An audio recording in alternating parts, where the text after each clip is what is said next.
Bonjour, j'aimerais saluer tous mes frères et sœurs ce matin sur le groupe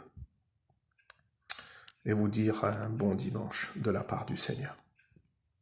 Je sais que c'est pas facile parce que beaucoup ne pourront pas participer au culte ce matin encore. Et c'est avec de la peine dans mon cœur que je vous dis ces quelques mots pour vous encourager de la part du Seigneur. J'aimerais vous dire, tenez ferme, soyez patients dans l'affliction, car bientôt nous pourrons nous voir et surtout nous réunir pour pouvoir célébrer ensemble le culte.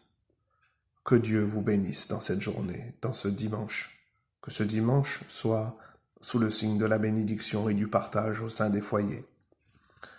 J'aimerais vous dire, ne craignez rien, car il a vaincu le monde.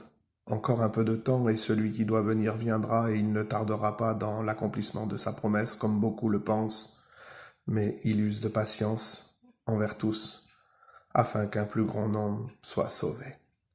J'aimerais vous introduire dans une petite lecture ce matin que vous connaissez et qui m'a encouragé ce matin. Que Dieu vous bénisse. Lecture du jour, livre des psaumes, chapitre 1er et verset 1er. C'est tout simple, c'est une lecture que vous connaissez très bien, mais combien elle est bénéfique pour chacun d'entre nous. Heureux l'homme qui ne marche pas selon le conseil des méchants et qui ne s'assied pas sur la voie des pécheurs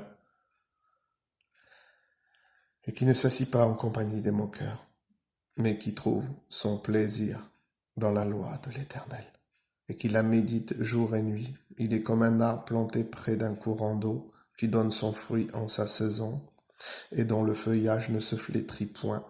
Tout ce qu'il fait lui réussit. J'aimerais vous dire qu'il y a beaucoup de plaisir dans la loi de l'Éternel, et qu'il y a beaucoup de bénédictions et de récompenses.